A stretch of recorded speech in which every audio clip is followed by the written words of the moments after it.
नमो अद्भुतम् अद्वितीयम् अनूपम्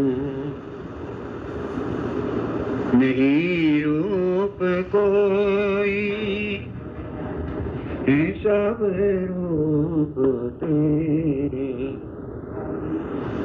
प्रजा सब तेरी हैं और भूप तेरे दया संत अवतार जग को चिताया दुखी दीन को अंग अपने लगाया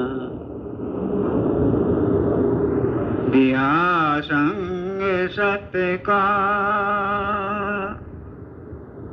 मिला सत्य का जीवन तेरे नाम पर शीश तन मन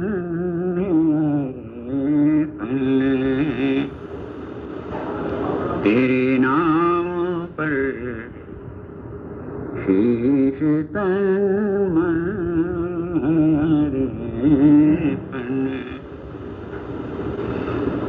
झुके राधा स्वामी के चरण हंसते हंसते झुके राधा स्वामी के चरण हंसते हंसते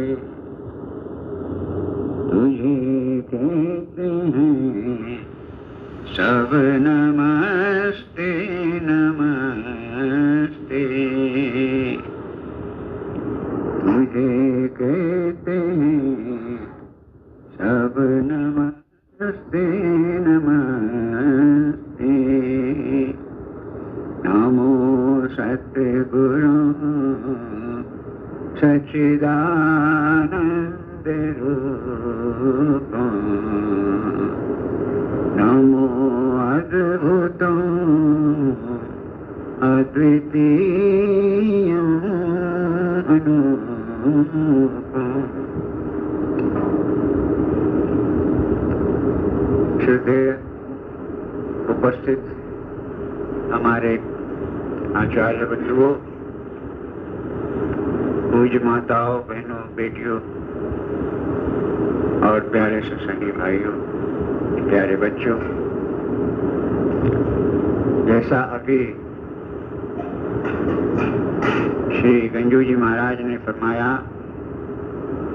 ये दशहरा फकीर संत समागम के सिलसिले में जो सत्संग का सिलसिला चल रहा है, उसका ये चौथा और आखिरी सत्र है। और ये आशीर्वाद सत्संग के नाम से जाना जाता है। तो आज विशेष रूप से मालिक के आशीर्वाद के लिए प्रार्थना करेंगे।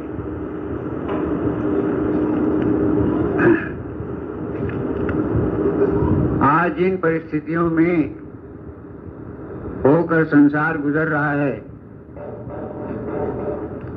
आज जिन परिस्थितियों में हम यहाँ बैठे हुए हैं,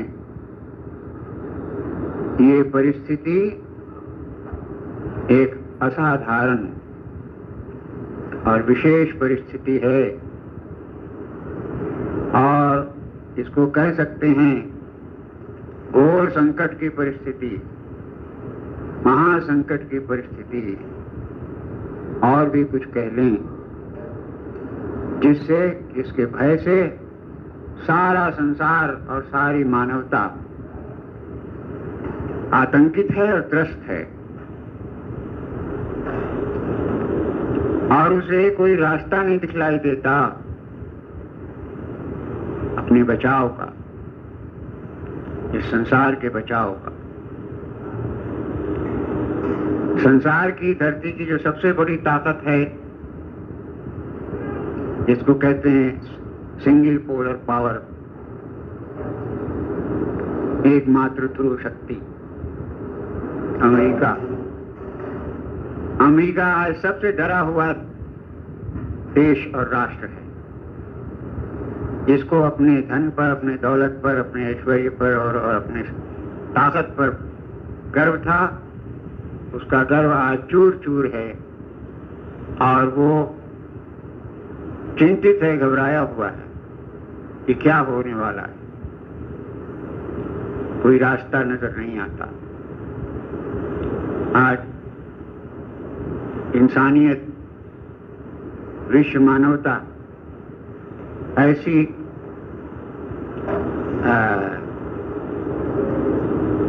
परिस्थिति से गुजर रहा है, जो परिस्थिति बहुत ही क्रिटिकल कहती है। और दुनिया के सामने सिवाय अंधकार के और प्रकाश का कोई रास्ता नहीं नजर आ रहा। कहते हैं कि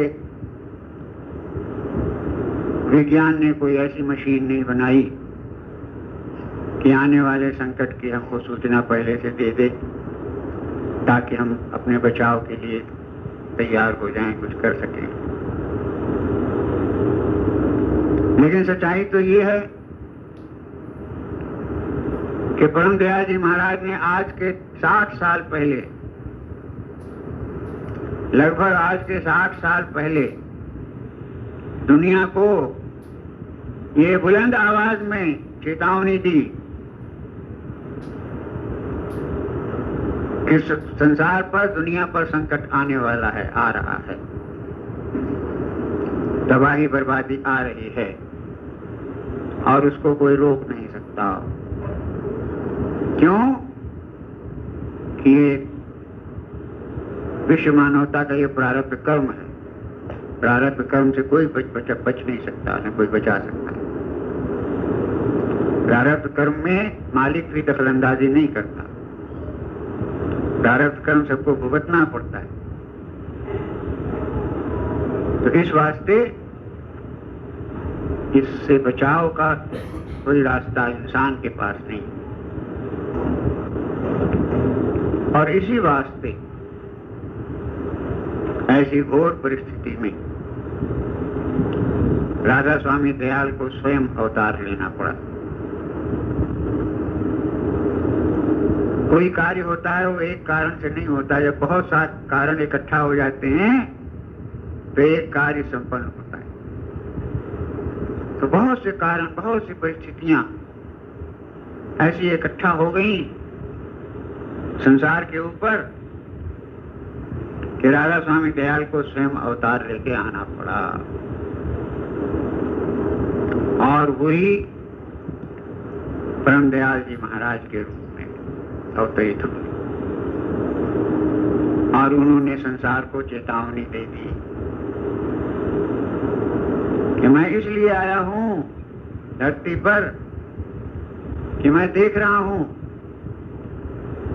सारी मानवता के ऊपर घनघोर संकट के बादल मंडरा रहे हैं। वो संकट के बादल क्या हैं?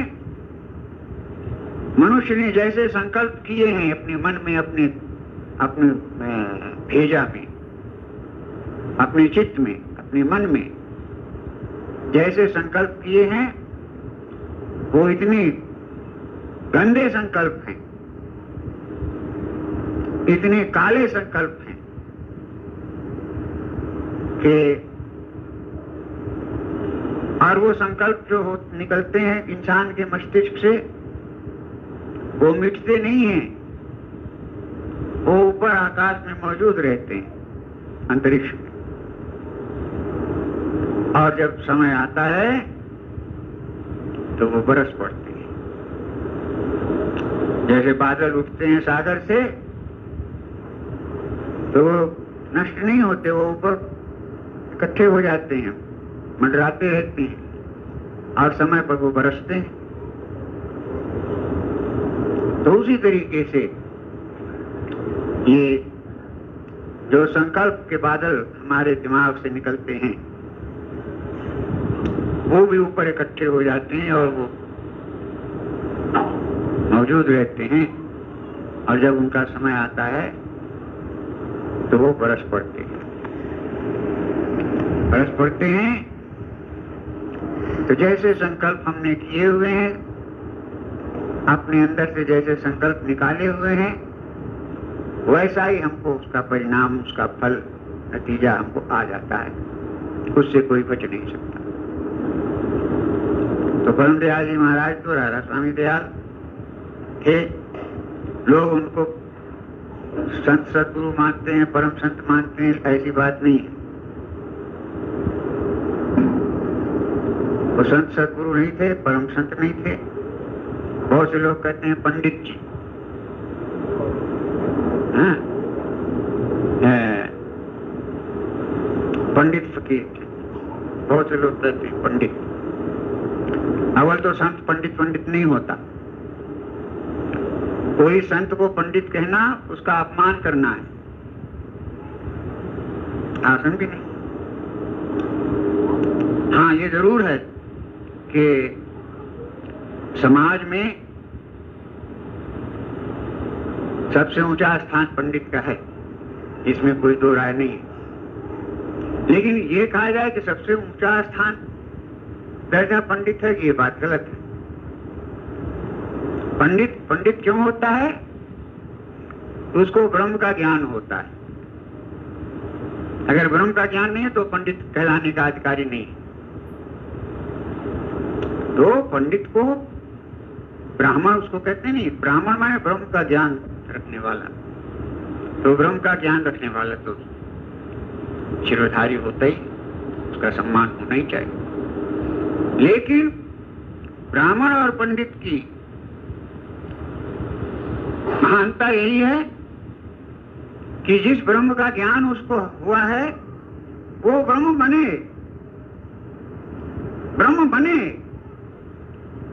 पंडित का दर्जा, ब्राह्मण का दर्जा किस लिए है कि जिस ब्रह्म का ज्ञान उसको हो गया है वो ब्रह्म बने। पंडित ही न बना रह जाए, ब्राह्मण ही न रह जाए। जैसे 4 वर्ण हैं, ब्राह्मण, क्षत्रिय, वैश्य, शूद्र, तो जो शूद्र है उसको शूद्र ही नहीं रहना चाहिए, उसको कोशिश करना चाहिए कि वो वैश्य बने। जो वैश्य है उसको कोशिश करना चाहिए कि वो क्षत्रिय बने। जो क्षत्रिय है उसको कोशिश करना चाहिए कि वो ब्राह्मण बने।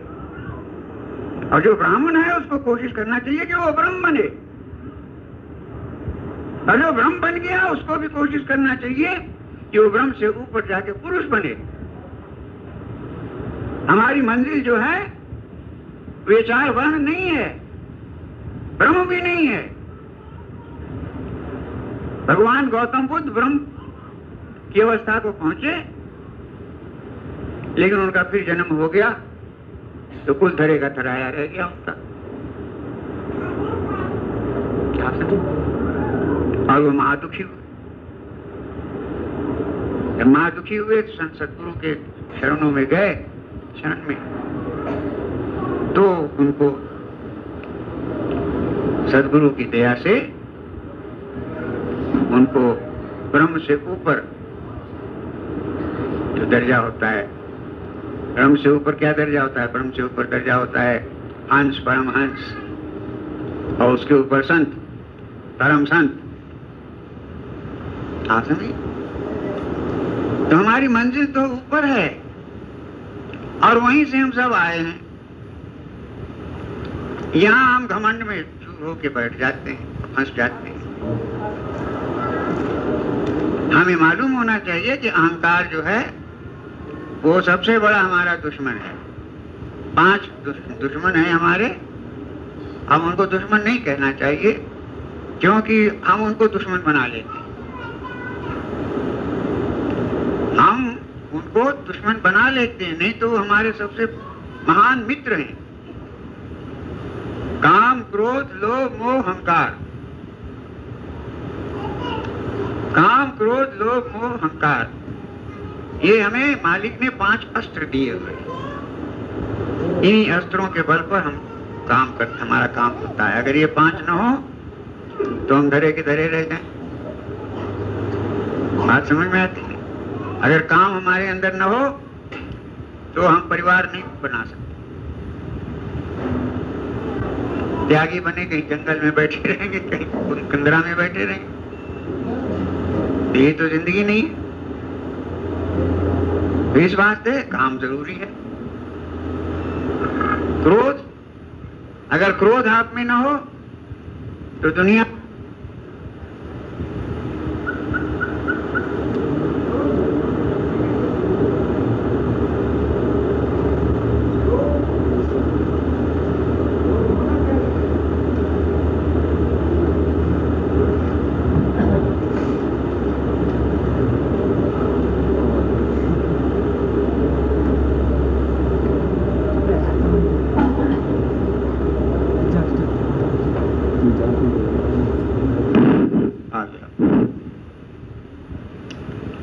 लोभ कोई बुरी चीज नहीं है। लोभ अच्छा भी होता है, लोभ बुरा भी होता है। अगर हमको मालिक से मिलने का लोभ है तो उससे बढ़ के कोई बात नहीं हो सकती। अगर हमको सद्गुरु से मिलने का लोभ है, सद्गुरु की दया का हमको लोभ है, तो उससे बढ़ के और कोई बात नहीं हो सकती। अगर लोभ नहीं है तो आपको सद्गुरु नहीं मिल सकता, उनकी दया नहीं मिल सकती। उसी तरह से ये 5 अस्त्र हैं हमारे मालिक से मिले हुए, काम, क्रोध, लोभ, मोह, अहंकार। इनको मारना नहीं है, कुचलना नहीं है, इनका सदुपयोग करना है, दुरुपयोग से बचना है। अहंकार, अहंकार अगर होना चाहिए तो इस बात का अहंकार होना चाहिए कि मैं अपने सद्गुरु का गुरुमुख हूं, मैं अपने सद्गुरु का गुरुमुख हूं। हमारा सद्गुरु है जो हमको जिसने हमको तार दिया, शरीर रहते जीते जी तार दिया, उसका हमको अहंकार होना चाहिए। अगर आपको सद्गुरु का अहंकार नहीं है तो आप गुरुमुख कुछ नहीं हो, आप गुरु के भक्त हो ही नहीं। हम बड़े घर में पैदा होते हैं तो उसका अहंकार हमको होता है कि नहीं होता है? हम बड़े बाप के बेटे हैं, हम बड़े बाप की बेटी हैं, हम तुमको समझ लें, ऐसा कहते हैं। तो कोई चीज बुरा नहीं होता अपने आप में। बुरा और अच्छा बनाना ये हमारे आपके हाथ में बात है। तो इस वास्ते मनुष्य का अवतार हुआ। अवतार इसलिए कहते हैं कि जहां से सब संत आते हैं, सद्गुरु आते हैं, राधा स्वामी दयाल भी आए, तो वहीं से हम सब आए, और कहीं से हम सब नहीं आए। तो इस वास्ते मनुष्य का भी अवतार है, मनुष्य का अवतार। और मनुष्य ही राम बनता है, मनुष्य ही कृष्ण बनता है, मनुष्य ही बुद्ध बनता है, मनुष्य ही संत बनता है, मनुष्य ही गुरु बनता है। पशु तो नहीं बनता, कोई देवता तो नहीं बनते, ब्रह्मा विष्णु महेश तो ये नहीं बन सकते। तो इस वास्ते मनुष्य आया है तो उसके आने का कोई पर्पस है, कोई उद्देश्य है। एक घास भी पैदा होता है तो निरुद्देश्य नहीं होता, घास की भी अपनी महत्ता है, इंपॉर्टेंस है। अब तो साइंस ने बतला दिया कि जर्रा जो है वो भी अपना महत्व रखता है।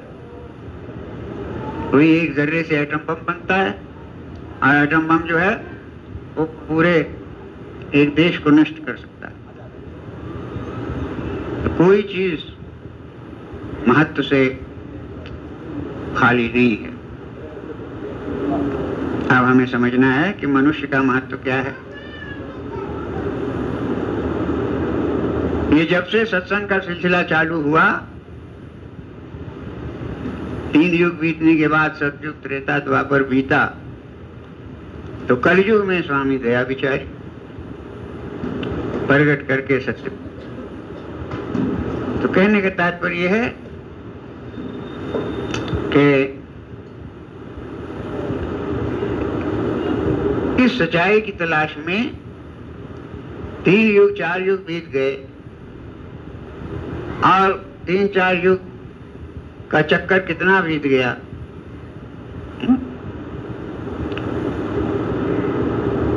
इसका कोई हिसाब नहीं है। तो अंत में राधा स्वामी दयाल को स्वयं आना पड़ा। आसान नहीं, क्यों इंसान जो है वो साधारण जीव नहीं है। इंसान साधारण जीव नहीं है। वो जब बिगड़ता है तो रावण से भी पाप, रावण का भी पाप बन जाता है, खतरे। हाँ, जैसे ओस्मा बिन लादेन है नहीं, जो रावण का पाप हुआ है। हाँ, दुनिया को उसने परेशान कर दिया इंसान। और इंसान जब बनता है तो वो संत सद्गुरु बन करके दुनिया को तार भी देता है। तो इंसान का समझना वहां कठिन काम है, और लेकिन समझना पड़ता है। अगर अपने आप को नहीं समझा तो दुनिया को समझ लिया तो क्या हुआ। दुनिया को आपने समझ लिया कि हिमालय पहाड़ की चोटी कितनी ऊंची है, प्रशांत महासागर की गहराई कितनी गहरी है, सूरज यहाँ से कितनी दूर है, कितने तारे आकाश में हैं, सब कुछ ज्ञान हो गया आपको, और अपना ज्ञान न हुआ तो क्या हुआ। इसलिए आपको आप पहचान, अपने को नहीं पहचाना कुछ नहीं। इस वास्ते सत्संग की महिमा है, और ये सत्संग का सिलसिला चला है। तो आज का सत्संग ये विशेष है। इतना तो मैं एक दिशा में बह गया।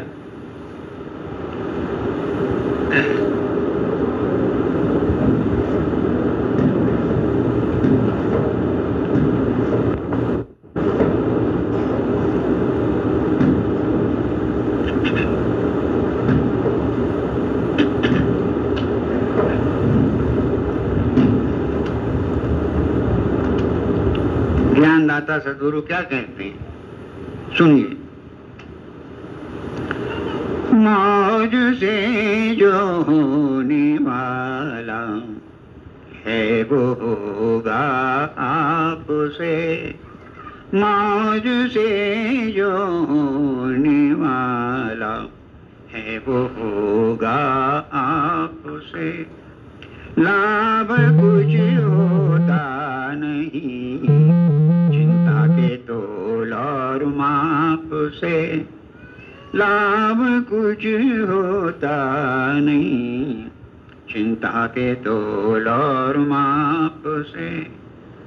हम न आए इस जगत में और जाते भी नहीं, आप हम आए न जग में आपसे जाते नहीं। मौज ही लाई है वो ले जाएगी आकर आपसे, मौज ही लाई हमें वो ले जाएगी आकर आपसे। मौज से जो होने वाला है वो होगा आपसे। ज्ञानदाता सद्गुरु फरमा रहे हैं कि इस संसार में जो कुछ भी हरकत होती है, एक पत्ता भी डोलता है, हमारी पलक गिरती है, उठती है, सांस चलती है, जो कुछ भी हरकत हो रहा है इस संसार में, इस ब्रह्मांड में, उसके पीछे मौज की ताकत काम करती है। मौज, मौज से जो होने वाला है वो होगा आपसे। मौज क्या है? मौज कहते हैं हिलोर को,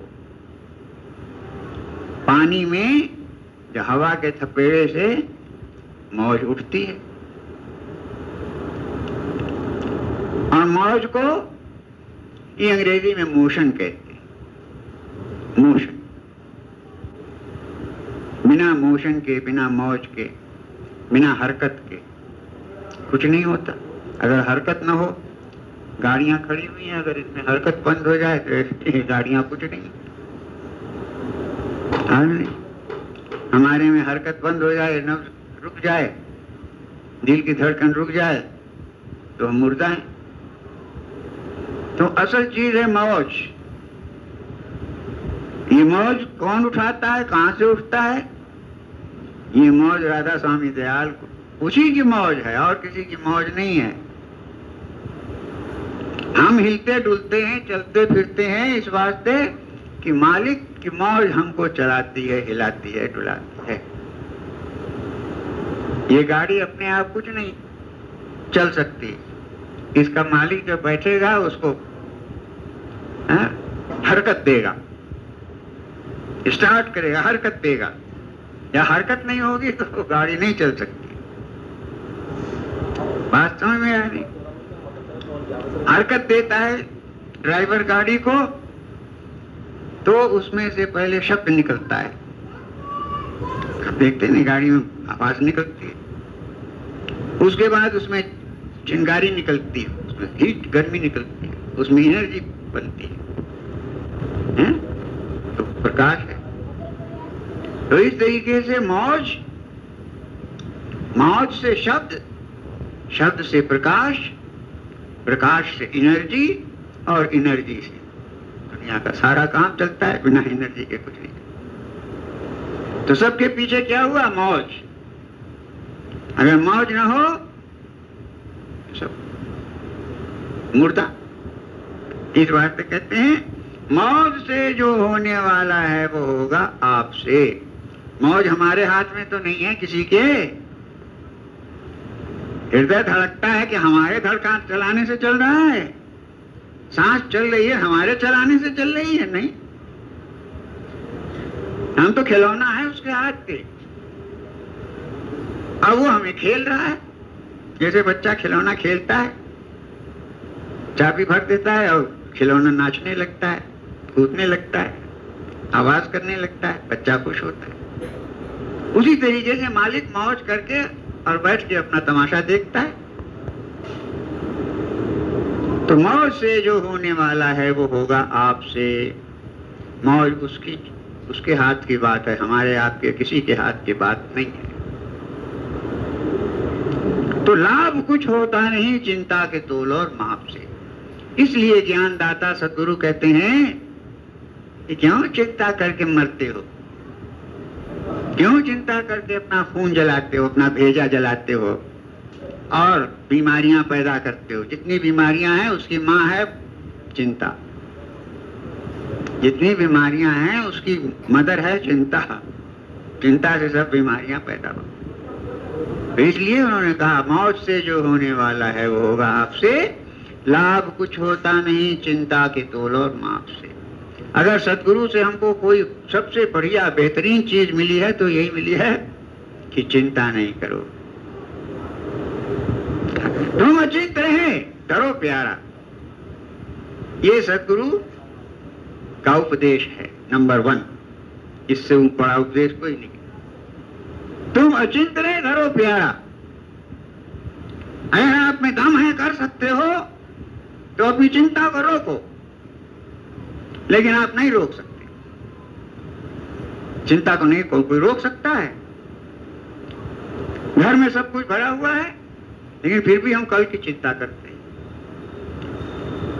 साल भर का सब भरा हुआ है घर के अंदर, लेकिन कल की चिंता हम करते हैं, कल की रोटी कहां से आएगी। आप समझ? तो चिंता क्या है? हमारी आदत है, ना समझी वश है लेकिन है। तो इसलिए सदगुरु को कहना पड़ता है कि तुम अचिंत रहे। लेकिन हम गुरु की बात को सुनते नहीं, मानते नहीं, और फिर वो कहते हैं धरो प्यारा। ये उससे भी मुश्किल काम।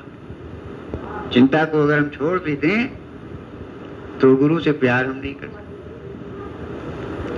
आप प्यार के मतलब क्या? प्यार के मतलब प्रेम, मोहब्बत, इश्क।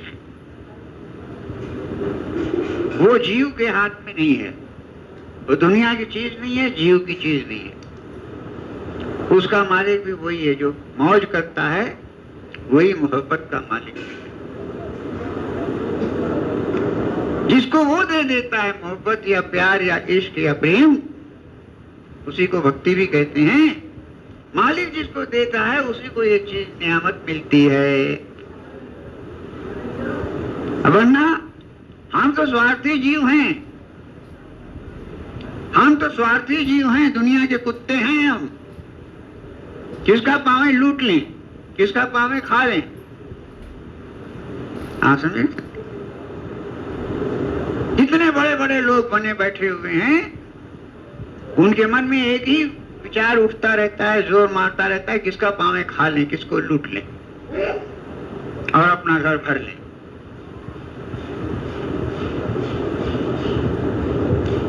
तो लाभ कुछ होता नहीं चिंता के तोल और माप से।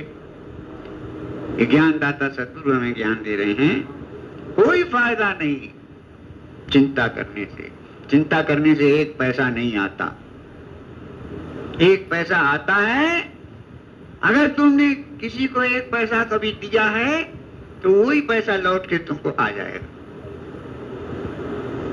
अगर आपने एक पैसा किसी भिखमंगे को दिया है, किसी अंधे को, भूखे को दिया है, वही लौट के पैसा आपके पास आएगा। बात समझ? जो चीज जहां से निकलती है वो लौट के वहीं आती है। ये कुदरत का नियम है, प्रकृति का ये लॉ ऑफ नेचर है। किरण सूरज से आती है, सूरज में जाती है। पानी सागर से आता है, सागर में जाता है। तो जो कुछ आपने दिया है वही लौट के आएगा आपको। आप चाहो कि हम करोड़पति हो जाएं, अरबपति हो जाएं, कुछ नहीं हो सकता। हाँ, अगर दिया है आपने करोड़ों तो वो तो लौट के आएगा। आप साधु भी हो जाओ, त्यागी भी हो जाओ, कोई भी हो जाओ, वो लौट के आएगा आपके पास। लंगोट लगा के बैठ जाओ जंगल में, लेकिन अगर आपने दिया हुआ है वो लौट के आएगा। इस वास्ते हम न आए इस जगत में और जाते भी नहीं। हम अपनी मर्जी से यहाँ कोई नहीं आया, अपनी मर्जी से न आया है न आ सकता है। हम न आए इस जगत में, और हम चाहें कि हमारी मौत आ जाए तो मौत भी नहीं आएगी।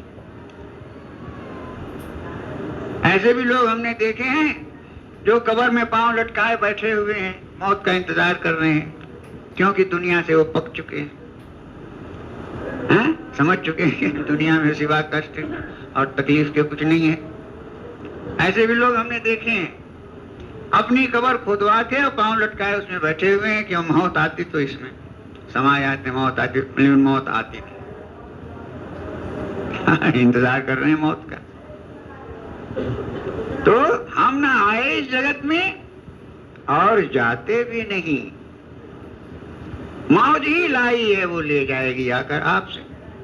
मालिक की मौज से हम आए हैं और मालिक की मौज से ही हम जाएंगे। ज्वार के साथ आए हैं तो भाटे के साथ जाएंगे।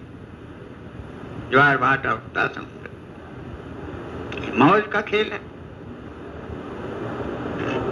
आगे क्या कहते? नाम जो जपते हैं उनका काम होता है सदा। नाम जो जपते हैं उनका काम होता है सदा। किसको मिलता है यहाँ कुछ माल धन के जाप से किसी को मिलता है यहाँ कुछ, माल धन के जाप से। कहते हैं नाम जो जपते हैं उनका काम होता है। विराजो महाराज, विराजो, सत्संग सुनो। तो नाम जो जपते हैं उनका काम होता है सदा। आप चाहते हो कि आपका काम हो जाए तो उसका एक ही तरीका, एक ही उपाय है, वो गुरु के पास है, वो गुरु के पास है। अगर गुरु से आपने उपाय नहीं लिया है आपका काम बनने वाला नहीं है, बिगड़ जाएगा। अगर घड़ी में आपके कोई खराबी आ गई है और उसको आप पैरों पारोगे तो वो और बिगड़ जाएगी, घड़ी चौपट हो जाएगी। उसको ले जाके घड़ी साज को दो, घड़ी साज उसको ठीक कर देगा। बात समझ नहीं? तो इंसान का शरीर जो है ये घड़ी है, मशीनरी, और इस मशीनरी का साज कौन है? सतगुरु। हम इस मशीनरी को बिगाड़ देते हैं। जैसे बच्चे को आप एक घड़ी दे दो तो वो उसको पैर पार के तोड़ के रख देगा। कोई खिलौना दे दो बढ़िया से बढ़िया, बेशकीमती से बेशकीमती, वो उसको खेलते खेलते तोड़ ताड़ के रख दे। तो ये मशीनरी जो मिली हुई है हमको, सुपर फाइन मशीनरी, इसको हम गलत तरीके से इस्तेमाल करके, बचकाने तरीके से इसको बीमार कर देते हैं, इसको खराब कर देते हैं। हाँ, समझे? तो नाम जो जपते हैं उनका काम होता है सदा। किसको मिलता है यहाँ कुछ? माल धन के जाप से। नाम जो जपते, नाम क्या है? आप नाम कहते हैं, अब लोग तो समझते हैं राधा स्वामी नाम है। 100 रुपया खर्च करो, किसी डेरे में धाम में चले जाओ, वहां से नाम लेके चले आओ। ये धंधा तो चल रहा है 800 साल से, जब से कबीर साहब आए हैं धंधा चल रहा है। लेकिन नाम से किसका काम बना? बना किसी का? किसी का नहीं बना, किसी का नहीं बना। तो इस वास्ते नाम क्या है इसका समझना जरा काम रखता है। नाम समझना यूं आसान नहीं है। तुलसीदास जी के भगवान कौन थे? तुलसीदास जी के राम जी थे ना? हैं? राम ही जी को तो अपना मानते थे, इष्ट या भगवान या सब कुछ। वो कहते हैं कहला कहूँ नाम प्रभुताई, राम न सके नाम गुण गाई। रामायण में लिखा हुआ है, कहला कहूँ नाम प्रभुताई, राम न सके नाम गुण गाई। अपने गुरु को उन्होंने फेल कर दिया कि राम जी भी नहीं जानते कि नाम क्या है। अब कोई कहे कि हमारे गुरु को ये नहीं मालूम, फिर गुरु का आदर करना होगा, ये निरादर करना। इस वास्ते उनका नाम निरूपण, नाम यत्न थे सो प्रकट जी में मोर रत्न थे, और नाम सत्संग में मिलता है, ये भी बात कही गई है। नाम सत्संग में मिलता है। तो सत्संग में सबसे जो बेशकीमती चीज मिलती है, या सत्संग में जो एक ही चीज मिलती है, सत्संग की दुकान पे एक ही चीज बिकती है सौदा, वो है नाम। और यहाँ कोई सौदा नहीं बिकता। ब्रह्मदयाल जी कहते थे अगर ये सौदा और कहीं बिकता होता तो हम अपनी दुकान मानवता मंदिर की खोलने की हमको कोई जरूरत नहीं थी। ये नाम का सौदा अगर और कहीं बिकता होता तो मुझको मानवता मंदिर की दुकान खोलने की जरूरत नहीं थी। ये हमारी मजबूरी है, हमारे सतगुरु ने हमको हुक्म दिया कि नाम तो तू ही देगा और कहीं नहीं है नाम। इस बात से मजबूरन उनको मानवता मंदिर खोल के बैठना पड़ा। और सुबह से शाम तक 6:30 बजे 7 बजे आ जाते थे वो मानवता मंदिर में, और 8 बजे 8:30 बजे रात तक रहते थे कि कोई ग्राहक आ जाता हमारे सौदा खरीदने वाला है? तो मालिक से कहते महाराज आज आपकी बिक्री हो गई, आज आपकी बिक्री कोई नहीं। बात समझे? यही बात हजूर सावन सिंह जी महाराज ने परम दयाल जी महाराज को कही थी कि फकीर साहब आप तो बड़े खुशकिस्मत हो, मैं भी जानता हूं नाम क्या है, मैं भी महरम राज हूं, जिस महरम राज आप हो मैं भी उस राज का महरम हूं, लेकिन आज तक मैंने किसी को नाम नहीं बताया। क्यों नहीं बताया? इसका कोई ग्राहक ही नहीं आया, इसका कोई ग्राहक ही नहीं आया। तो मुझको क्या पड़ी हुई है? आ बैल मुझे मार, आ बैल मुझे मार। बात समझ? नाम देना सबसे बड़ी जिम्मेदारी का काम है। सरकार चलाना उतनी जिम्मेदारी का काम नहीं है जितना नाम देना जिम्मेदारी का काम है। उस आदमी के सारे जिंदगी की जिम्मेवारी लेनी पड़ती है जिसको सदगुरु नाम देता है। आप समझे? तो कहते हैं आ बैल मुझे मार, क्या जरूरत है मुझको? कोई नाम का ग्राहक ही नहीं है। बात समझ में आई नहीं? हमारे गुरु ने, जैसे आपके गुरु ने कहा फकीर आपको तो नाम देना है, हमारे गुरु ने हमको ये नहीं कहा। हमारे गुरु ने कहा तुमको डेरा चलाना है, मैं डेरा चलाता हूं। बात समझे? और बेवजह मैं नाम खोल के बताऊं तो ये जितनी संगत है वो सब उठ के भाग जाए, डेरा टूट जाएगा, तो हम गुरु को क्या जवाब देंगे? तो आप तो बड़े खुशकिस्मत है महाराज, आपके गुरु ने कहा है कि तुमको नाम देना ही है। आप क्यों भाग के आए? वो भाग के परम दयाल जी उनके यहाँ गए थे इसी बात से कि हमको इस काम से आप छुट्टी दिला दो। दादा दयाल ने उनको कहीं कह दिया था कि फकीर तुमको अगर हमारे पीछे कोई परेशानी आवे, दिक्कत आवे, तो तुम और कहीं मत जाना, सावन सिंह जी महाराज के पास जाना, वो उनके गुरु भाई होते थे। तो जब चिंतित हुए परम दयाल जी महाराज तो भाग के वहां गए। हमको दादा दयाल ने कहा था। दादा दयाल ने अगर कहा था तो आप तो बड़े भाग्यशाली हो महाराज, हमारे गुरु ने तो कहा ही नहीं था। हाँ, मैं आपका पुष्ट पनाह बनता हूं, मैं आपकी मदद करूंगा। बात समझे? इस बात पे नाम जो जपते हैं उनका काम होता है सदा। अब नाम क्या है?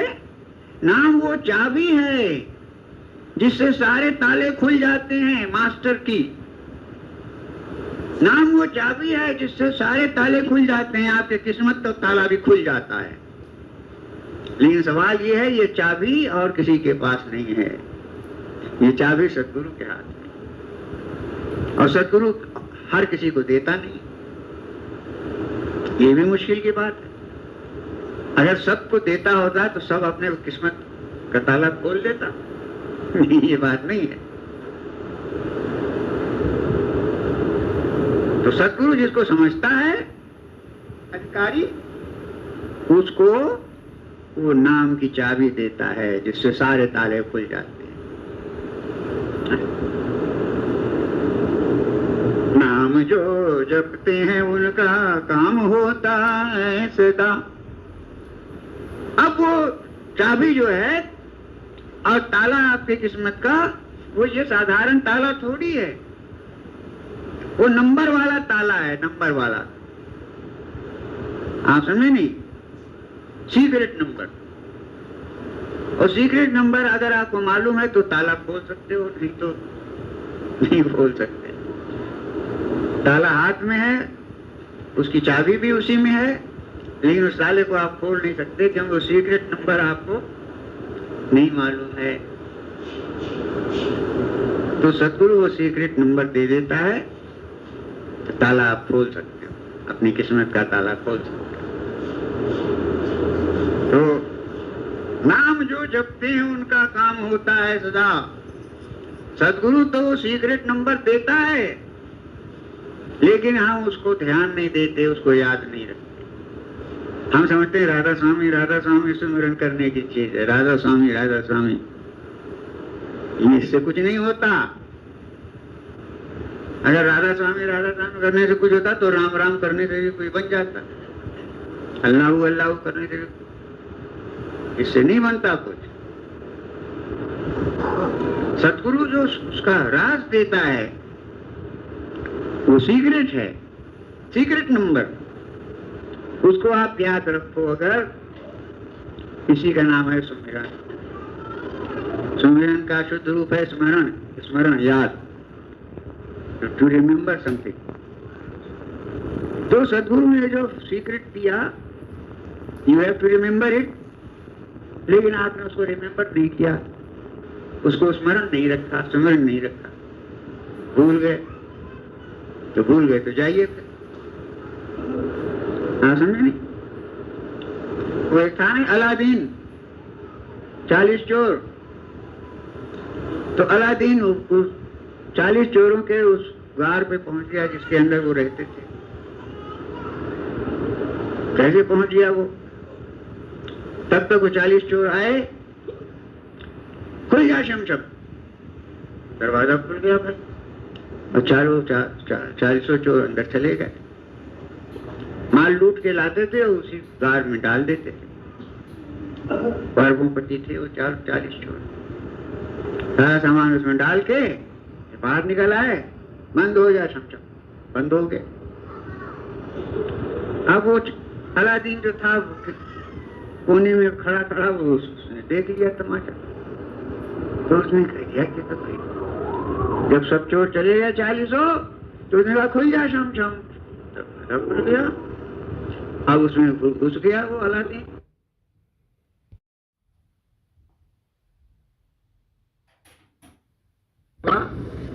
फिर जब चोर लौट के आए तो जब पूजा शमशम खुला, उसने देखा उसमें एक लड़का घुसा हुआ है। अरे भाई तू कौन है, कहां से आके? और रोने लगा। ऐसी बात कहने का तात्पर्य है कि अगर उसको ये याद रहता कि खुल जा शमशम करने से खुल जाता तो खोल के वो भाग जाता, अपने घर चला जाता। इस तरीके से हम सदगुरु के बताए हुए राज को सुमिरन नहीं करते, अब राधा स्वामी में लगे रहे।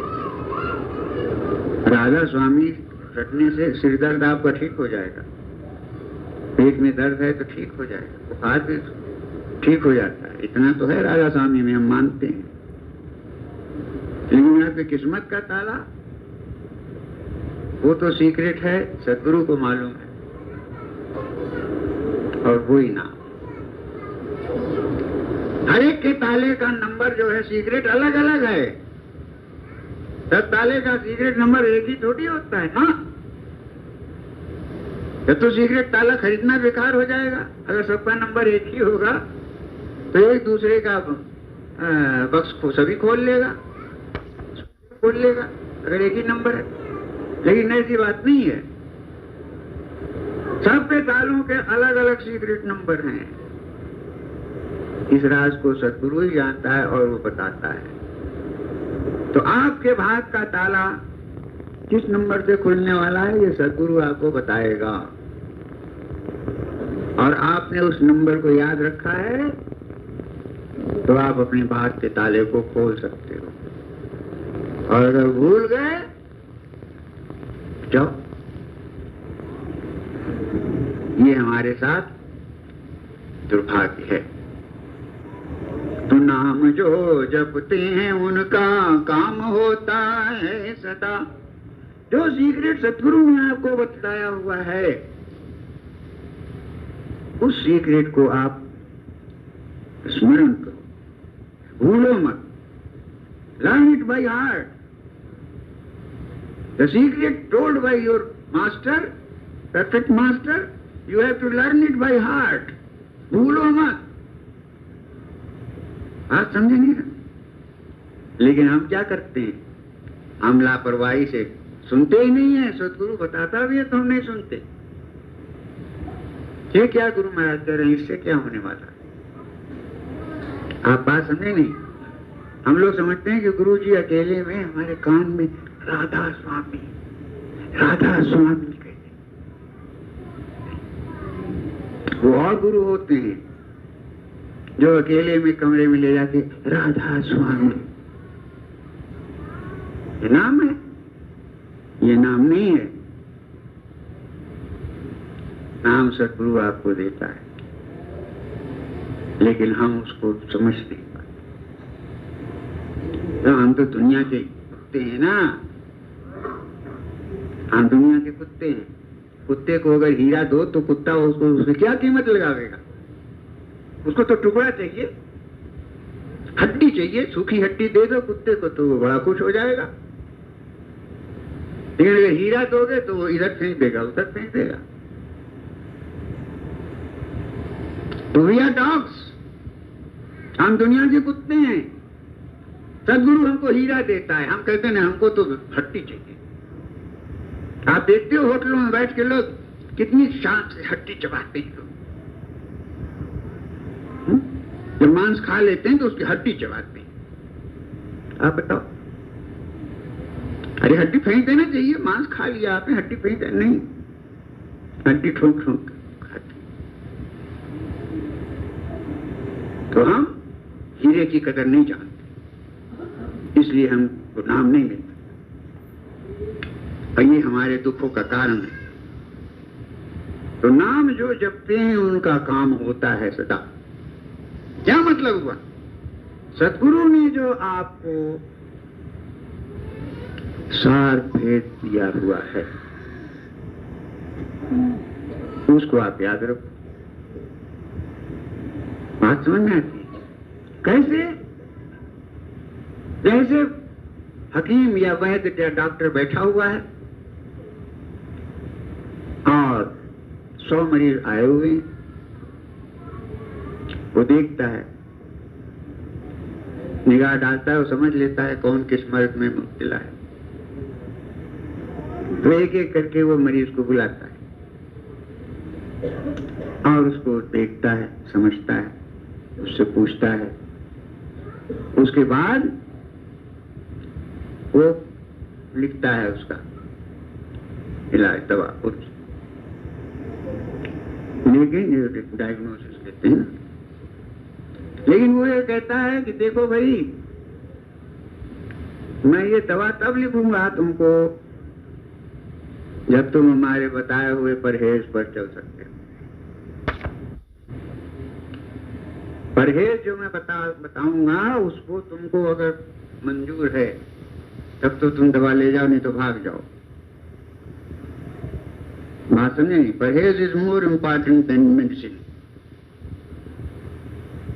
अब डॉक्टर कहता है कि गुड़ और चीनी और मीठा भूल के भी मत चुप खाना। गुड़, चीनी, मीठा भूल के भी मत खाना। असली इलाज ये। वो दवा तो बहुत लोग खाते हैं, लेकिन मीठा खाना कोई नहीं छोड़ता। इस वास्ते इलाज नहीं। तो गुरु नाम क्या हुआ? गुरु जो आपको हिदायत देता है, ये करना, ये न करना। दो ही बात कहता है सदगुरु, ये करना, ये मत करना। जैसे तुम अचिंत रहे धरो प्यारा, दो बात कह दी नहीं। तुम अचिंत रहे धरो प्यारा,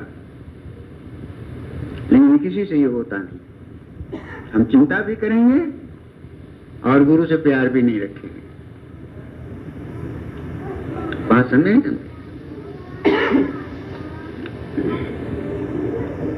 ये हमारे साथ ये ट्रेजेडी है। किसको मिलता है यहाँ कुछ? माल धन के जाप से। अब सदगुरु कहते हैं माल धन के जाप से कुछ नहीं मिलेगा। जब दिया नहीं हमने पीछे तो मिलेगा नहीं, ये तयशुदा बात है। अब बैठे बैठे आप जपते हो कि पैसा आ जाए, पैसा आ जाए, पैसा आ जाए, पैसा आ जाए। कहां से आएगा पैसा? किसको मिलता है यहाँ कुछ माल धन के जाप? नहीं मिलता।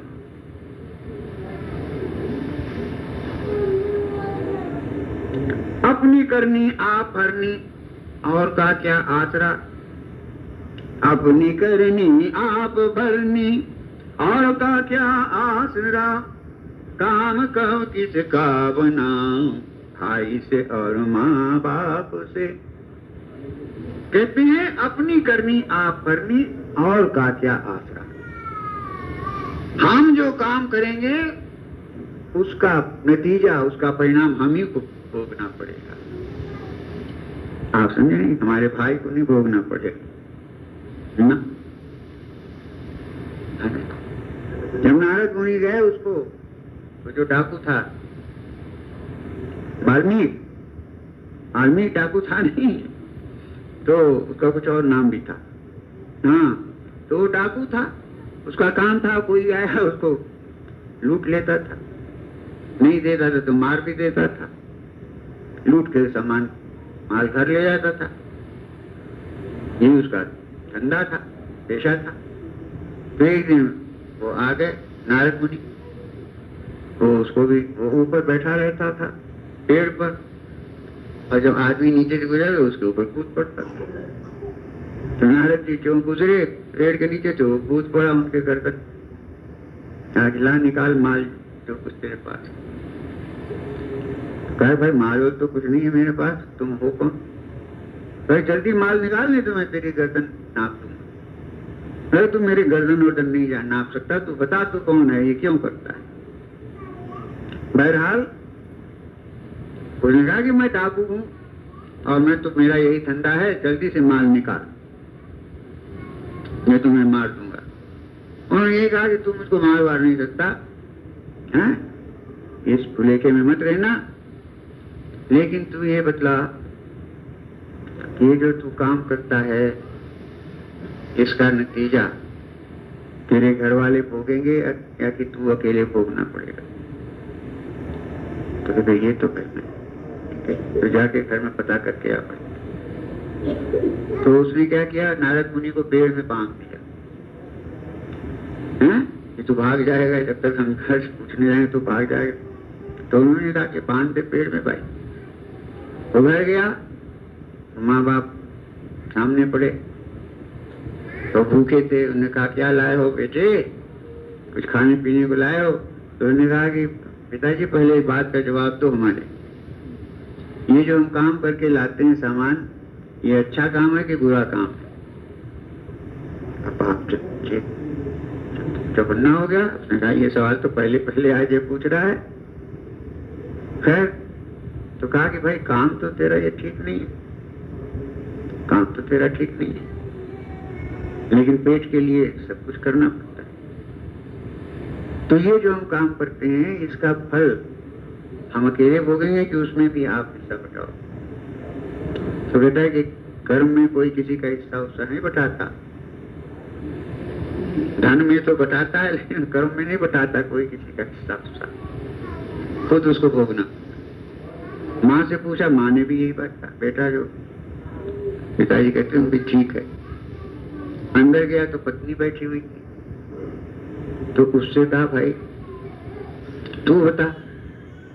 तो कहता है कि पापा माता जी जो कहते हैं वो ठीक है, जो तू काम करता है धंधा उस पे तो सब हकदार बनते हैं, लेकिन उसका जो परिणाम है उसको अकेले ही भोगना पड़ेगा। उसकी आंख खुल गई, तो उसका दिन आ गया।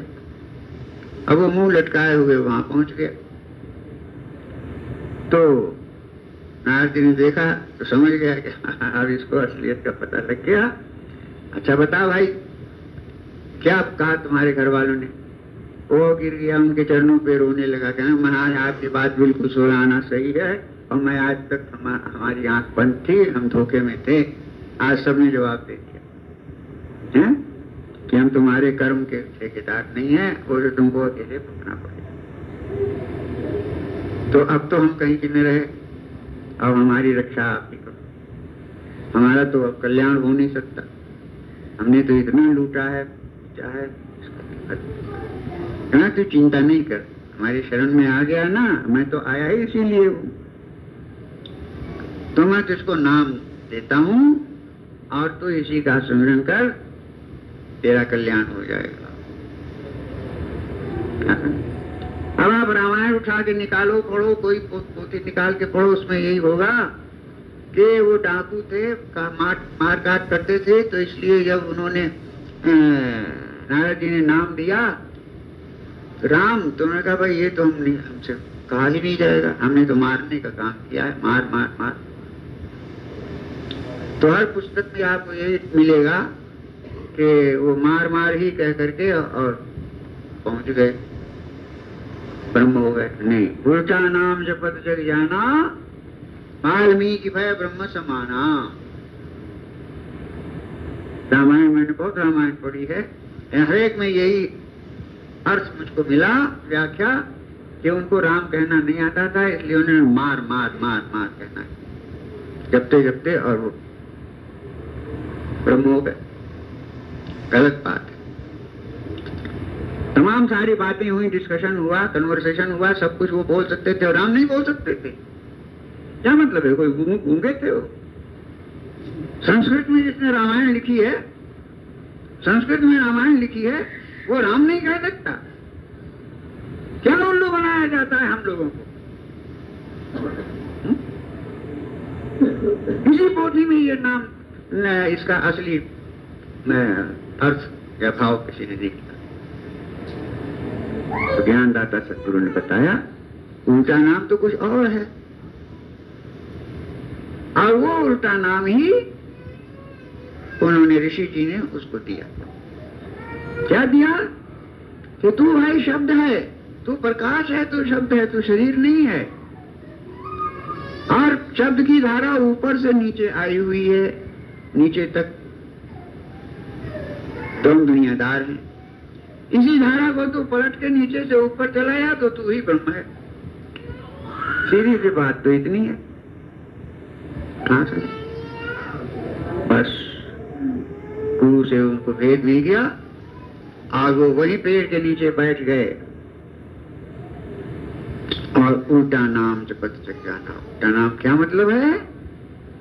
कि वो शब्द की धारा जो है, जो कबीर साहब कहते नहीं, कबीर धारा अगम की सतगुरु तही लखाए, ताहे उलट सुमिरन करो स्वामी संग मिलाए। धारा को उलट दो तो राधा हो गई है। तो कहने का तात्पर्य है कि सतगुरु हमको ये भेद बतलाते हैं, उस भेद का नाम है नाम। उल्टा नाम का मतलब ये है कि राधा स्वामी धाम से हम उतर के जिस रास्ते से यहाँ आए हैं उसी रास्ते से वापस जाओ तो पहुंच जाओगे घर। ये है उल्टा नाम।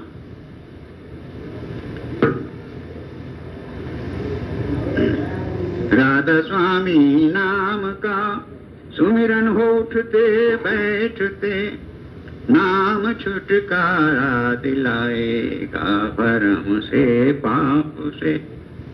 राधा स्वामी नाम का सुमिरन हो उठते बैठते। अब इसमें भी फसाव का सामान है। 100 में 100 सत्संगी इसका अर्थ यही निकालेगा कि राधा स्वामी नाम का सुमिरन, राधा स्वामी राधा स्वामी राधा स्वामी राधा स्वामी। 100 में 100 सत्संगी यही अर्थ निकालेगा, लेकिन ये अर्थ है नहीं। राधा स्वामी नाम से क्या मतलब है? राधा स्वामी का मतलब है संत सद्गुरु वक्त। राधा स्वामी किसको कहते हैं? संत सद्गुरु वक्त, वो राधा स्वामी है। वो संत सद्गुरु वक्त जो है वो हकीम है, वैद्य है, डॉक्टर है। आपके मर्ज का जो इलाज बतलाता है वो है नाम। जैसे उसने कहा तू गुड़ मत खाना, चीनी मत खाना, तो तेरा इलाज मैं करूंगा तो ठीक हो जाएगा। यही तो नाम है ना। आखिर वो डॉक्टर हकीम कहेगा कि आधा घंटा सवेरे आधा घंटा शाम राम राम राम राम जपना तो तुम्हारा मर्ज ठीक हो जाएगा, ये झूठी बात है। तो सतगुरु भी डॉक्टरों का डॉक्टर, हकीमों का हकीम और वैद्य का वैद्य। आपका जो रोग है जिसके कारण आप दुखी हो। हम दुखी क्यों हैं? हमने कोई गलती की हुई है और कर रहे हैं, तो उसका फल तो आ जाएगा।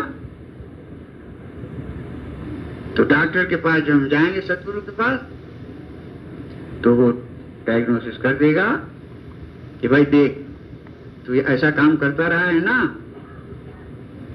हाँ ये तो गलती है। मैं भी जब गया सतगुरु के दरबार में पहले पहले, मैं क्यों आया? महाराज आपकी भक्ति करने आए, आप हमारे गुरु। नहीं, तो भक्ति करने नहीं आया। मैं बता देता हूँ, तू मुझको गुरु मान के आया ना, मैं तेरा गुरु नहीं हूँ। महाराज मैं तो आपको गुरु मान के आया। नहीं, मैं कहता हूँ ना, तेरा गुरु तेरी माँ है, और माँ की सेवा यही तेरा इलाज है, दूसरा कोई इलाज नहीं है। माँ की सेवा, आप समझे नहीं? ये नाम दान मुझको मिला और इसी नाम दान से मेरा कल्याण हो गया, इसी नाम दान से मेरा कल्याण हो गया। तो ये बात समझने की है। 100 में 100 सत्संगी इस बात को नहीं समझता। गुरु जो आपको हिदायत करता है, हम समझते हैं कि ये तो ये कह रहे हैं, कि बात कह रहे हैं, बात नहीं कह रहे हैं, वही नाम दे रहे हैं। आप समझे नहीं? तो किस वास्ते हमको अपनी समझ का इलाज करना चाहिए? सत्संग में जाकर के यही देखना चाहिए कि गुरु हमको क्या हिदायत करते हैं। जो गुरु ने हिदायत कर दिया वही है आपके लिए नाम, और उसको आप याद करते हो, याद करके उसको अमल करते हो। ये थोड़ी है अब आप घर में बैठ के गुड़ मत खाओ, गुड़ मत खाओ, चीनी मत खाओ, चीनी मत खाओ, गुड़ मत खाओ, गुड़ मत खाओ, चीनी मत खाओ, रटने लगे और गुड़ चीनी खा रहे हैं। बात समझ में आया नहीं आया? तो गुरु जो हिदायत करता है उसको आप अमल में लाओ, तब वो नाम का फायदा आपको मिलेगा। तो राधा स्वामी नाम का सुमिरन उठते बैठते भी देखो कि हम गुरु की बात का उल्लंघन तो नहीं कर रहे हैं, हम गुरु की बात के खिलाफ तो नहीं काम कर रहे हैं। अगर गुरु ने आपको कहा कि भाई अंडा मत खाना, मांस मत खाना, मछली मत खाना,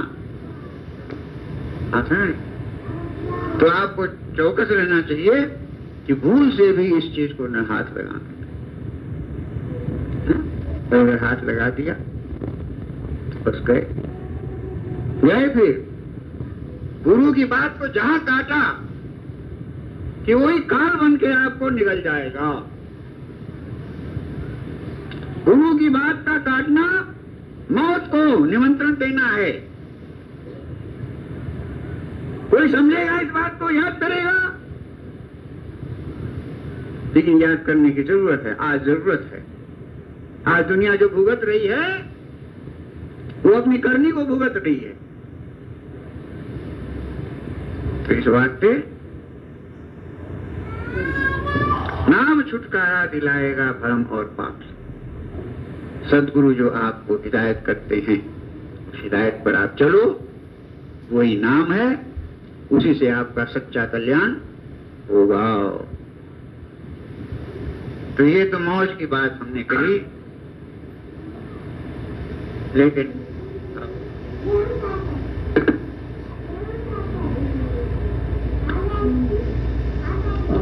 संत सदगुरु तो आज संत सदगुरु कबीर साहब हुए ना।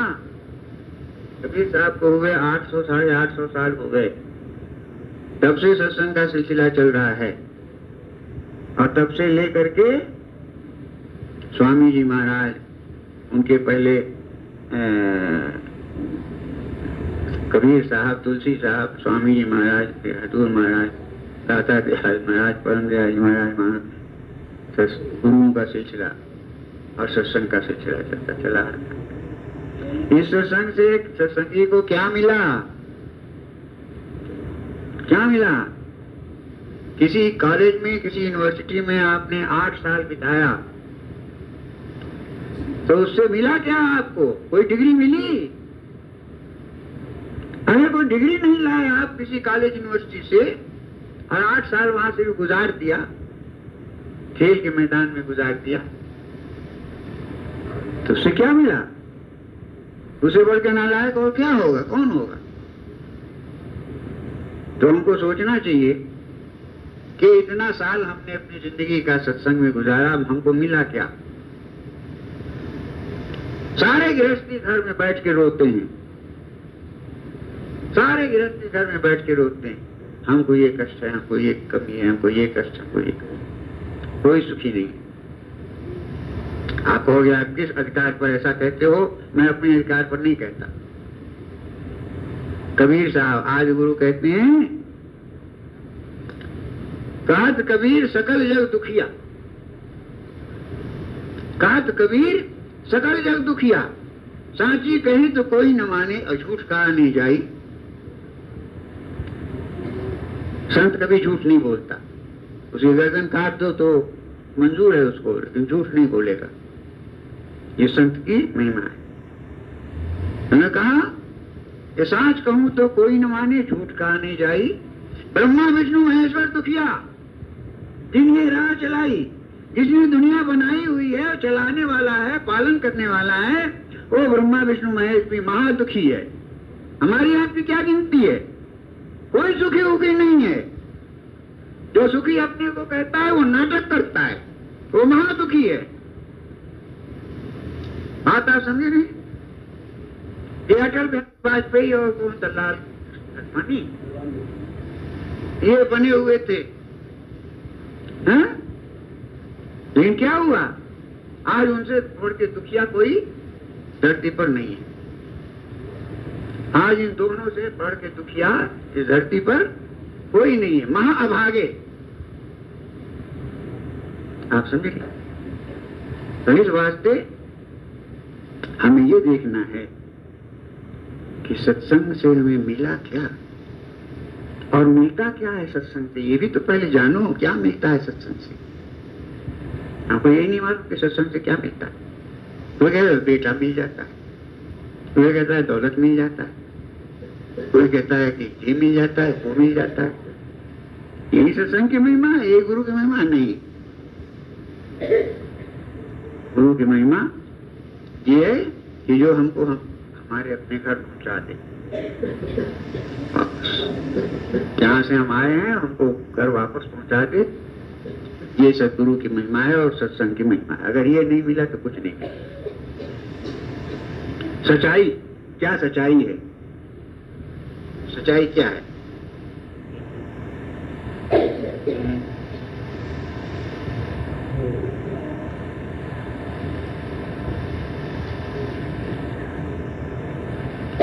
मैं आपको इतना परेशान कर रहा हूं, आपका वक्त बर्बाद कर रहा हूं, तो मेरे ऊपर कोई जिम्मेवारी है? आप बात समझे नहीं समझे? ऊट पटांग बात बोल करके और यहां से चला जाऊं, ये मेरी जिम्मेवारी नहीं है। जिम्मेवारी है मेरे ऊपर। स्कूल टीचर, कॉलेज टीचर जो होता है उसके ऊपर जिम्मेवारी होती है। क्लास में बैठ के ऊट पटांग नहीं वो बकता, वो कोर्स जो सिलेबस है उसको पढ़ाता है, समझाता है, ज्ञान देता है, तब लड़के पास होते हैं। और उस पटांग अगर क्लास में ऐसे ही बोल के और टाइम पास करते हो, लड़के फेल हो जाए, गलत बात है। आप देखो कि सत्संग से और सदगुरु से क्या मिलता है हमको। What is the net result, what is the net gain of सत्संग एंड सदगुरु। अभी हजूर महाराज राय शालिग्राम साहब कहते हैं, या स्वामी जी महाराज ने कहा हो, क्या कहते हैं वो? एक पुरुष अजायब पाया, एक पुरुष अजायब पाया, कोई मर्म न उसका गाया, पुरुष अजायब पाया, बिन संत हाथ नहीं आया, बिन संत हाथ नहीं आया, ऋषि मुनि सब धोखा खाया। कहते हैं राजा स्वामी दयाल, एक पुरुष अजायब पाया। इतना दिन सत्संग करने के बाद, सद्गुरु की सेवा करने के बाद, खिदमत करने के बाद हमको क्या मिला? एक पुरुष अजायब पाया। एक पुरुष हमको मिल गया। वो पुरुष कैसा है भाई? कहते हैं अजायब। अजायब के क्या मतलब? ऐसा दुनिया ने देखा, दुनिया में है ही नहीं वैसा पुरुष। तो देखेगा कोई कहां से? एक पुरुष अजायब पाया, किसी ने उसको ऐसा पुरुष देखा ही नहीं। वो हमको सद्गुरु ने दिखलाया। एक पुरुष अजायब पाया, कोई मर्म न उसका गा। आज तक किसी ने उसका भेद नहीं गाया, भेद नहीं बताया। किसी ने आज तक उसका 4 वेद हैं, 18 उपनिषद हैं, दुनिया भर के पोथियां हैं, कितने धर्म हैं, किसी ने इस अजायब पुरुष का जिक्र नहीं किया। हमको भरमाया। क्या कहते हैं? बिन संत हाथ नहीं आया। उस पुरुष अजायब का पता या दर्शन संत ही दे सकता है और बता सकता है, दूसरा कोई नहीं बता सकता। बिन संत हाथ नहीं आया, ऋषि मुनि सब धोखा खाया। 3 युग जो था ऋषियों मुनियों का युग था। सतयुग त्रेता द्वापर, ये ऋषियों और मुनियों का, योगियों का युग था।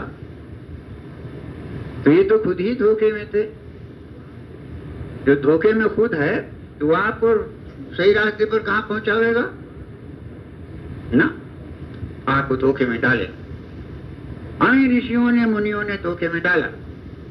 गौतम बुद्ध को भी धोखे में डाला कि आप अभ्यास करो तो प्रकाश में पहुंच जाओगे और आपका मुक्ति हो जाएगी। और वो बेचारे ने 20 साल तक तपस्या किया और वो पहुंचे भी आनंद कोश, और फिर जन्म हो गया। तो हमारे उनके में क्या फर्क हुआ? हमने कुछ नहीं किया, हमारा भी पुनर्जन्म हो गया, और उन्होंने तपस्या किया, उनका भी पुनर्जन्म हो गया। ये पाप और बेलो भाई। तो इस वास्ते क्या व्यास वशिष्ठ बुलाया, ऋषि मुनि सब धोखा आया। पराशर जोगी नारद, श्रृंगी ऋषि गोता खाया।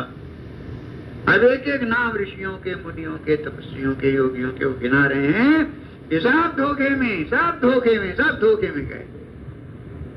इसलिए राजा स्वामी दयाल ने कहा कि सतयुग त्रेता द्वापर बीता, काऊ न जानी सत्य की रीता। असलियत का पता किसी को नहीं चला। योग साधन करते हम कहीं कौन से भाई, परतीत न कोई लाया। अब संत रो रहे हैं अपना रोना कि हम बताएं किसको? जिसको बताते हैं तो वो हंस देता है, अरे ये तो हो ही नहीं सकता। अजायब पुरुष भी कहीं हो सकता है, अजायब पुरुष भी कहीं हो सकता है। ये सठिया गए हैं, स्वामी जी महाराज सठिया गए हैं, हजूर महाराज सठिया गए, परम दयाल जी महाराज सनकी, यही सत्संगी कहते हैं। और जहाँ रुपए पैसे का काम धंधा खूब होगा वहां सत्संगियों का मन खूब अच्छा लगता है।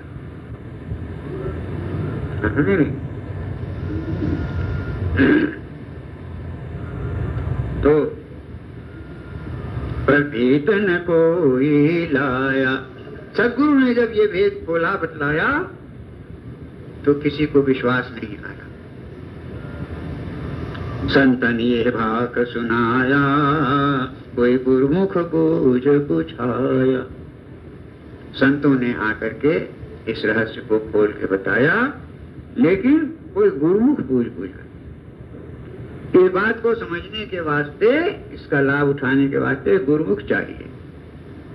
इसीलिए कबीर साहब ने कहा धर्मदास को, धर्मदास से लाख दुहाई सार भेद बाहर नहीं जाए, बोलना मत भेद। क्यों महाराज? भेद किस वास्ते होता है? खोला नहीं जाता भेद, तो उसका फायदा क्या है? हाँ, बात तो ठीक कहता है। तो फायदा होगा कब? जब कोई गुरुमुख को बताएगा तो उसका फायदा होगा। अगर कोई गुरुमुख पूछे तो बता देना, गुरुमुख न हो तो मत बताना, क्यों उसका कोई फायदा नहीं होगा, उसका फायदा उठाएगा ही नहीं वो, तुमको उल्लू बना देगा। तो कोई गुरुमुख बूझ बुझाया, गुरुमुख किसको कहते हैं? गुरुमुख उसको कहते हैं his master's voice, his master's voice। वो अपने मालिक की बात को सुनता है, दुनिया की बात नहीं सुनता।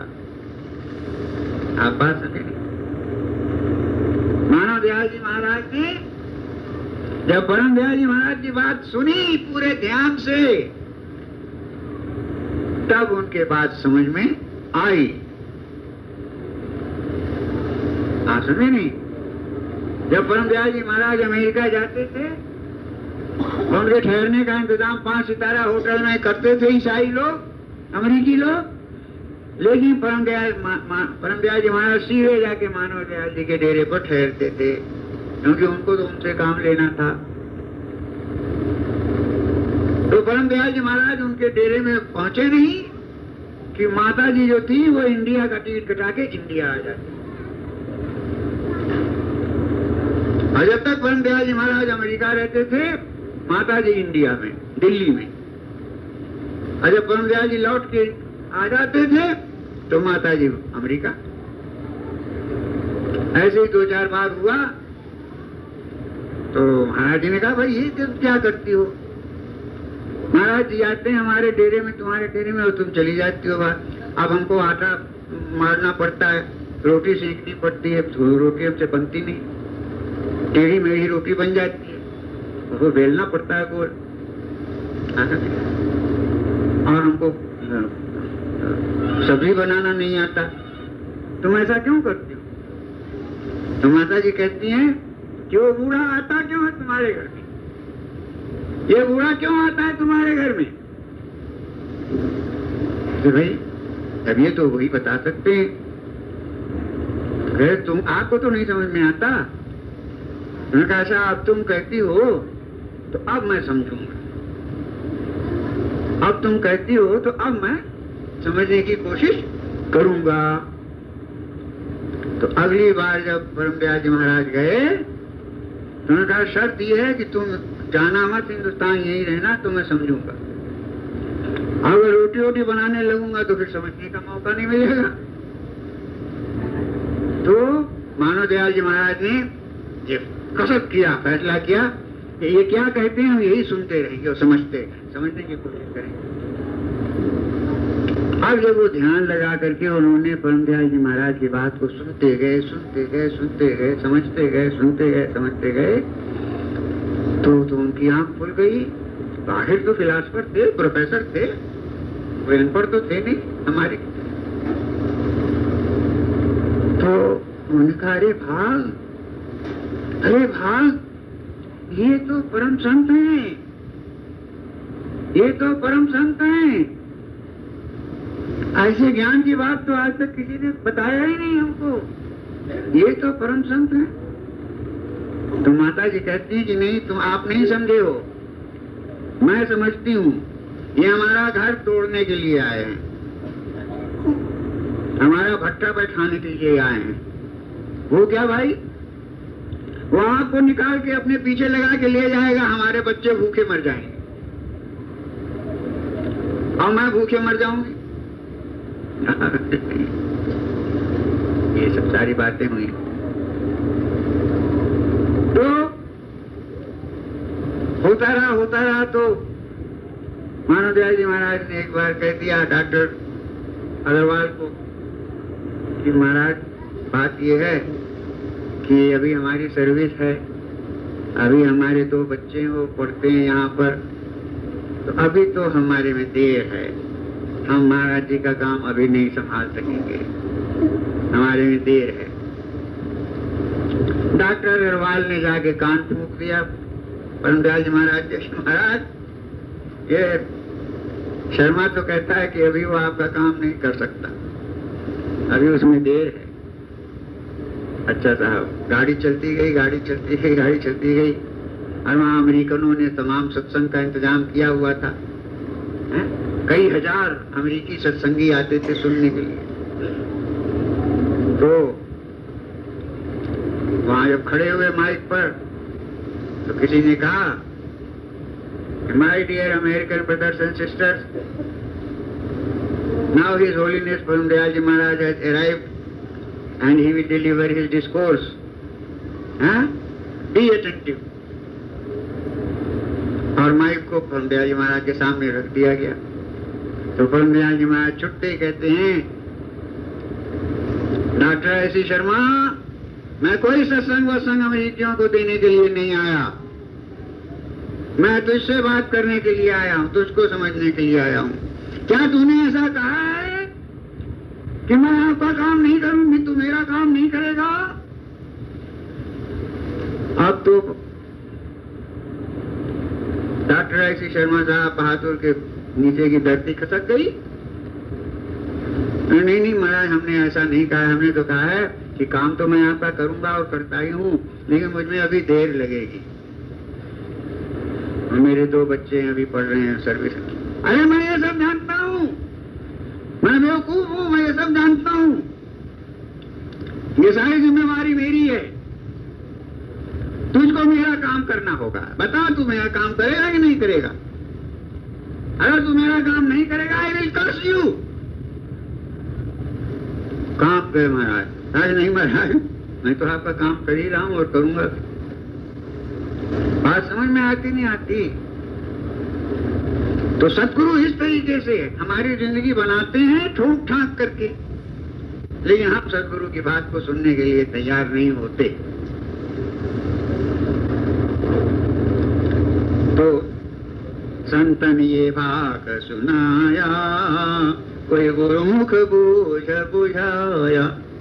संत सतगुरु की बात समझने वाला कौन होगा? गुरुमुख। गुरुमुख। और मानव दयाल जी महाराज गुरुमुख होकर के तब उनसे उन्होंने भेद लिया। और क्या मिला? हजूर मानव दयाल जी को क्या मिला है? सबसे एक पुरुष अजायब पार, वो अजायब पुरुष मिल गया, वो अजायब पुरुष मिल गया। बस अगर सत्संग में आके सदगुरु के आपको उस अजायब पुरुष का पता मिल गया, बस आपकी जिंदगी भी सफल हो गई, आपका सत्संग में आना भी सफल हो गया, गुरु की सेवा करना भी सफल हो गया, आपकी जिंदगी बन गई।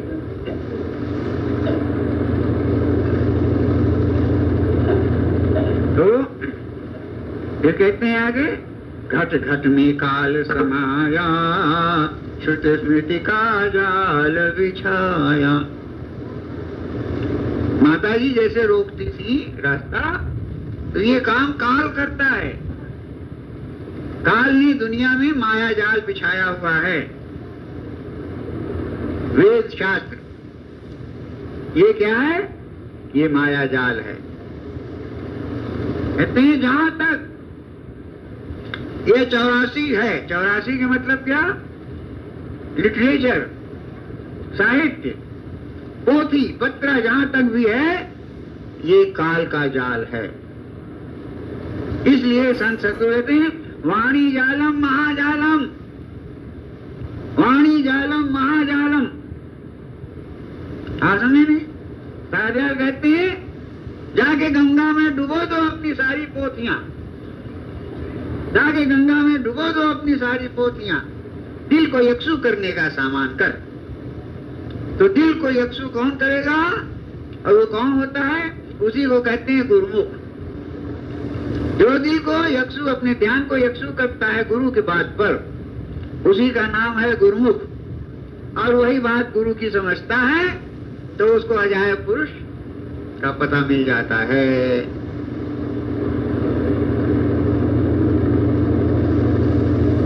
तो छठ शास्त्र बुद्धि चलाया, अंधन मिल धूल उड़ाया। ये जितना फिलॉसफी वगैरह है, दर्शन शास्त्र है, महाराज जी कहते थे, और उनसे बढ़ के तो कोई दर्शन शास्त्री नहीं था। और ये हम करते क्या है, हम 6 शास्त्र में दुनिया को उल्लू बनाते हैं। आप समझे नहीं?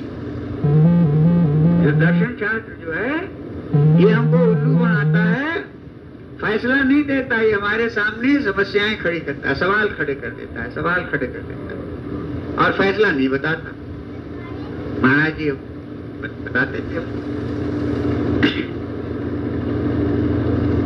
तो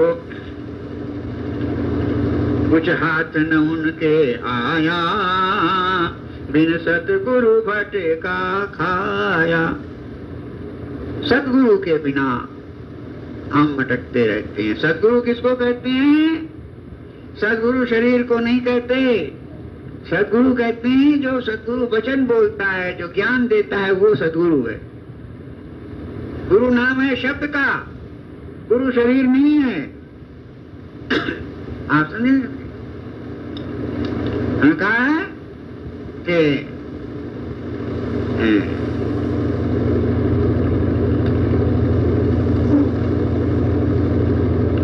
जो मानुष को गुरु कहते हैं वो अंधे हैं, वो दुखी होते हैं।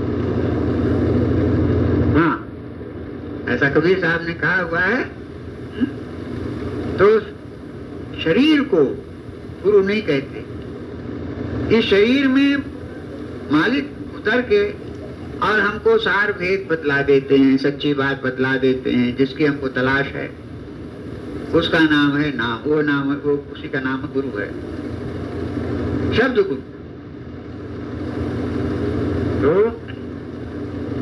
संतन वो देश जनाया, तब तुच्छ जीव भी पाया। संत हमें बतलाते हैं कि वो एक ऐसा देश है, वहीं से तुम सब आए हुए हो, और अजायब पुरुष वहीं रहता है। नीचों को घाट लगाया, ऊंचों को काल बहाया। जो सद्गुरु के चरणों के नीचे बैठता है, सद्गुरु के कमल चरण में बैठ के उनकी बात को ध्यान से सुनता है, सद्गुरु उसको घाट लगा देता है, पहुंचा देता है मंजिल पर।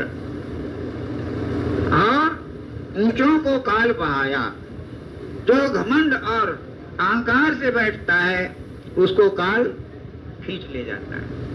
इसलिए सद्गुरु के दरबार में कभी भी हमको अहंकार और घमंड लेके नहीं जाना चाहिए कि हम बड़े रुपए पैसे वाले हैं, हम बड़े पढ़े लिखे हैं, हम बड़े मुकोठी कान वाले हैं। नहीं, सब गलत बात है। हम एमएलए हैं, हम एमपी हैं, हम मिनिस्टर हैं, ये इस गुरु से कोई मतलब नहीं इन बातों का। सद्गुरु के सामने ये सब दुनिया वाले जो हैं ये कुत्ते हैं और कुछ नहीं है। राधा स्वामी पता बताया, खोजी की कमर बंधाया। राधा स्वामी पता बताया। राधा स्वामी कौन है? संत सद्गुरु वक्त जो है यही राधा स्वामी हैं, और वो आते भी इसीलिए हैं कि आपको अजायब पुरुष का पता बताने के लिए। अजायब पुरुष का अगर पता मिल गया, आपका जीवन सफल हो गया। तो इस अजायब पुरुष को का पता बताने के लिए परम दयाल जी महाराज का अवतार हुआ। बात समझ में आती है? परम दयाल जी महाराज का अवतार हुआ और उन्होंने देख लिया कि ये गुरु लोग जो हैं ये इस काम को नहीं कर सकते। दाता दयाल ने कितना काम किया।